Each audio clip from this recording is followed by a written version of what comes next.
In this video help, we're going to be covering click on it up here to show you where it's at, the go-to contractor material report. The material report is basically the information that's listed on the subcontractor to select. It's the information at the bottom of the screen. Each record that you create will create a record for this client record. And what you're doing is adding the purchase date, the material type, the quantity, the cost, the line total, the purchased at, for example, Home Depot, and if you actually receive the receipt back from whoever made the purchase. And then there's the portal record that will display this particular portal for if you need to do a search on it. This will summarize down here at the bottom for this particular record. It will summarize all the activity for that. Now, as you can see up here, there is a number of records you can create in here.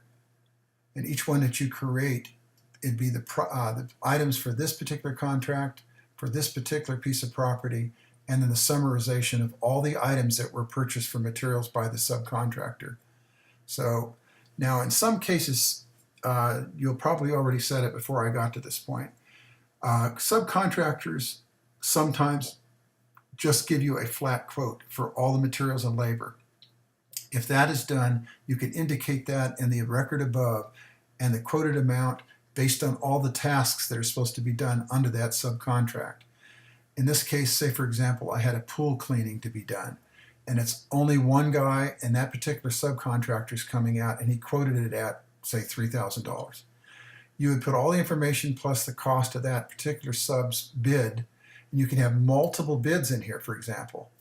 These don't have to be the actual ones that you're using. They could be the one that you're going to select yes or no. In this case, the sub select is either yes or no. You might have 3 or 4 pool contractors that came out and give you bids. Well, you put the information about the bid in there, and either if you did not use them or you did use them. So you want to make sure you do this, because when it comes up as an item, you're going to want to be able to quickly reference whether or not you did use this person, and the supporting information is included in there. But for the actual items that do get accepted and actually work, then all the materials that are in here should be included and a note to as what they were doing. This is a summarization of all the sales activity as far as buying products for this particular contract. Now keep in mind, and I said this as I started to say, that some contractors just put in their only quote amount. You can put a single line item in here, and you can put like pool cleaning, quantity 1. Cost for materials would be the summarization of the entire effort. So in this case, it would be the $3,000 on this date to do the pool cleaning. The line total would be calculated automatically, and then purchased at would be the vendor or the subcontractor. In this case, who was the subcontractor? Then you'd obviously have an invoice and a receipt for that. So that's how you would do an individual all-enclosed subcontract for a single item. This might be the case on something that you're doing, a small thing like a roof repair or something like that.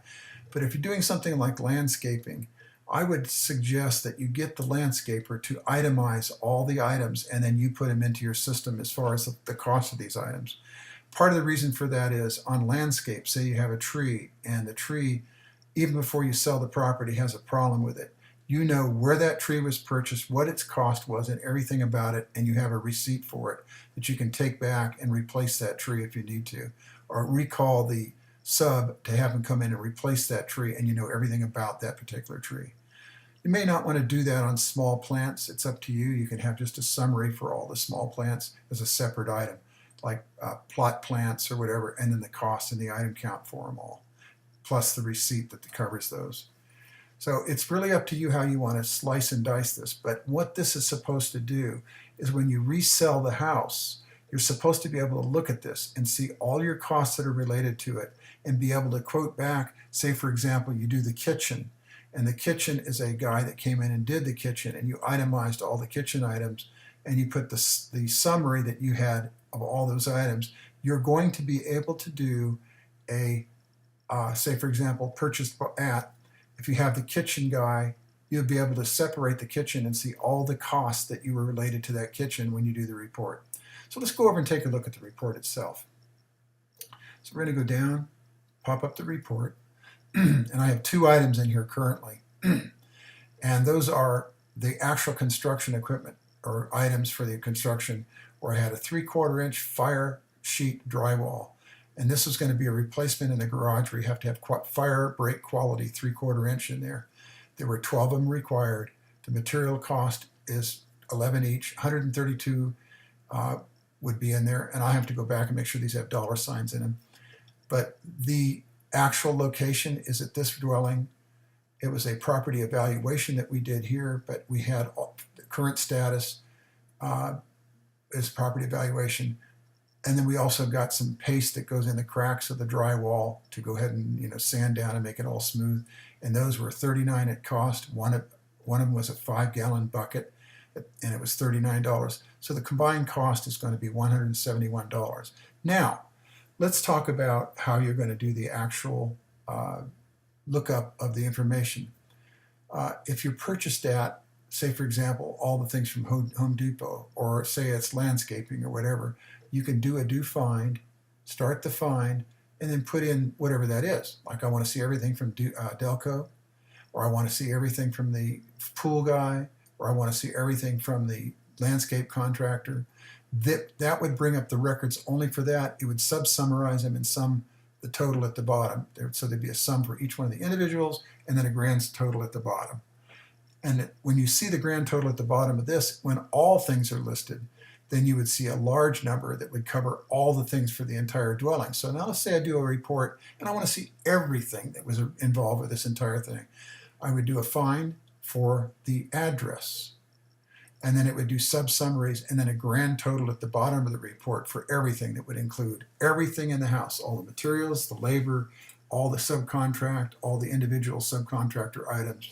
And that way you would have a summarized report item by item. And as I spoke about before, you can go back and say, for example, you did the kitchen, you have accurate account for what was actually spent on the kitchen, materials, labor, and everything. If you're going to do, say, for example, split out the drywall in the kitchen separately from all the things that are done in there, you might have the contractor doing part of it, and then you'd have the other contractor that's doing the actual fixtures and cabinets and all that and installing those. So you can see how you can itemize this out. It may sound like a lot of work, but this is good data for the next time you do another house. That particular contractor cost may compare to another one that you might want to look at if you do the same kind of a kitchen. Or if you're doing landscaping and you have multiple people that you had doing landscaping, you can look at their rate, materials, and costs that they did, and then use that as a background for getting a quote for them on the contractor select, and then seeing what the comparative price is between that time you did the last one and the time you did this one. So you can get a good idea between different kinds of contracts and material costs as to actually what you're spending. In order to be profitable, this is the kind of stuff that makes or breaks your business. You do have a date in here that you can use also as to certain things that you did on a property within a certain date span. Now, on the FAQs on the support site, on the main support site, you'll find a series of videos that'll tell you how to do special kinds of things like date span searches, different things that are related to fines and searches and all those kind of things. I suggest that you view those videos to help you learn more about how to do your application.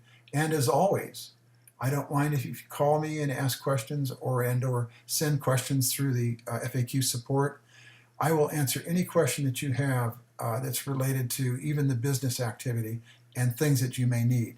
Now keep in mind, and I'm closing by saying that this is a custom application.